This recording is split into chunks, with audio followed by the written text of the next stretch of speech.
សូមគោរពជំរាបសួរសម្ដេចទ្រង់ឯកឧត្តមលោកជំទាវលោកស្រីប្រិយមិត្តទូរទស្សនិកជនជាទីមេត្រីនៅពេលសូមអញ្ជើញទស្សនាព័ត៌មានដែលតកតងជាមួយនឹងរាជរដ្ឋាភិបាលក៏ដូចជាកងយុទ្ធពលខេមរៈភូមិន្ទសភាពាណិជ្ជកម្មកម្ពុជាបានរៀបចំវេទិកាធុរកិច្ចនិងនវានុវត្តន៍ឆ្នាំ2025កាលពីថ្ងៃទី2ខែកក្កដានៅសន្តាគារសុខា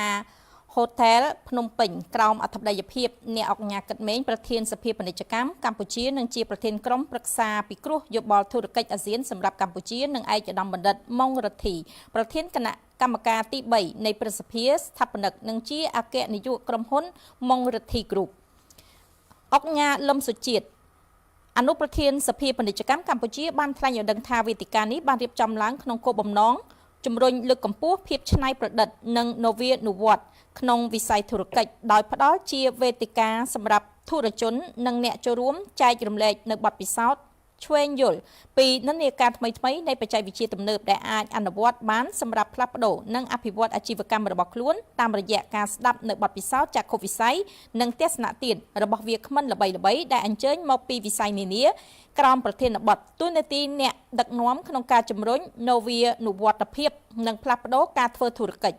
អង្គការបានបន្តថាទន្ទឹមនឹងនេះអ្នកចូលរួមទាំងអស់បានឆ្វេងយល់បទពិសោធន៍កត្តាប្រឈមនិងភាពជោគជ័យនៃការធ្វើធុរកិច្ចក្នុងវិស័យកសិកម្មក្រោមប្រធានបទការ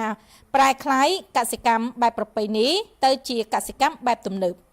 ក្នុងឱកាសនោះអ្នកអង្គការកិត្តមេងបានមានប្រសាសន៍ថាប្រទេសកម្ពុជាបានផ្លាស់ប្ដូរដោយជោគជ័យពីភាពឯកោផ្នែកនយោបាយនិងសេដ្ឋកិច្ចទៅជាប្រទេសមួយដែលធ្វើសមាហរណកម្មយ៉ាងសកម្មទៅក្នុងក្របខ័ណ្ឌសេដ្ឋកិច្ចក្នុងតំបន់និងពិភពលោកតាមរយៈកិច្ចខិតខំប្រឹងប្រែងរបស់រាជរដ្ឋាភិបាលកម្ពុជានិងការចូលរួមយ៉ាងស្វាហាប់នៃវិស័យឯកជនសេដ្ឋកិច្ចកម្ពុជានៅតែបន្តសម្រេចបាននៅសន្ទុះវិជ្ជមាននិងការអភិវឌ្ឍប្រកបដោយភាពធន់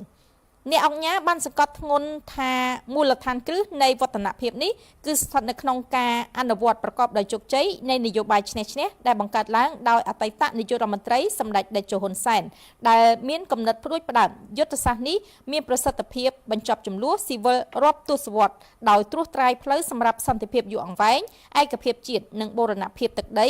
ដែលគ្រប់គ្រងដល់ការរីកចម្រើនផ្នែកសេដ្ឋកិច្ចនាពេលបច្ចុប្បន្ននិងកំពុងបន្តបោះជំហានប្រកបដោយភាពធន់ឆ្ពោះទៅរកការប្រែប្រួលជាប្រទេសដែលមានប្រាក់ចំណូលមធ្យមកម្រិតខ្ពស់នៅឆ្នាំ2030និងជាប្រទេសដែលមានប្រាក់ចំណូលខ្ពស់នៅឆ្នាំ2050ប្រសិនបើមិនមានការរំខានអ្វីធំដុំនោះទេអ្នកអង្គការបានលើកឡើងផងដែរថាទោះជាយ៉ាងណាក៏ដោយទស្សនវិជ្ជាសេដ្ឋកិច្ចពិភពលោកបច្ចុប្បន្នគឺមិនថិតថេរនិងមានភាពផុយស្រួយដោយសារកើតចេញពីកត្តាសំខាន់ៗមួយចំនួនដូចជាការផ្លាស់ប្ដូរនៅក្នុងលក្ខខណ្ឌសេដ្ឋកិច្ចនិងហិរញ្ញវត្ថុពិភពលោកការកើនឡើងនៃការប្រកួតប្រជែងភូមិសាស្ត្រនយោបាយក្នុងចំណោមមហាអំណាចសេដ្ឋកិច្ចធំៗសង្គ្រាមពាណិជ្ជកម្មកាន់តែខ្លាំងក្លានិងផលប៉ះពាល់យ៉ាងសំខាន់នៃការប្រែប្រួលអាកាសធាតុលើពីនេះទៀតចំនួនអន្តរជាតិដែលកំពុងកើតមានជាពិសេសនៅអឺរ៉ុបដែលលាតសន្ធឹងទៅមជ្ឈមបូព៌ានិងអាស៊ីកំពុងធ្វើឲ្យប៉ះពាល់ដល់សេដ្ឋកិច្ចកម្ពុជាបន្ថែមពីលើបញ្ហាប្រឈមជាសកលទាំងនេះយើងក៏កំពុងជួបប្រទះឥទ្ធិពលនៃការបិទព្រំដែនដែលកំពុងបន្តនឹងការរឹតបន្តឹងពាណិជ្ជកម្មជាមួយប្រទេសថៃដែលរំខានដល់លំហូរពាណិជ្ជកម្មទេសចរនិងលំហូរការងារនៅក្នុងឱកាសនោះដែរឯកឧត្តមបណ្ឌិតម៉ុងរទ្ធីបានចូលរួមធ្វើបទកថាចែករំលែកបទពិសោធន៍ជាក់ស្ដែងនិងភាពជោគជ័យក្នុងអាជីវកម្មស្ដីពីការប្រែក្លាយកសិកម្មបែបប្រពៃណីទៅជាកសិកម្មបែបទំនើបសម្រាប់ជាប្រទីបបំភ្លឺផ្លូវជូនទៅដល់ធុរជននិងវិនិយោគិន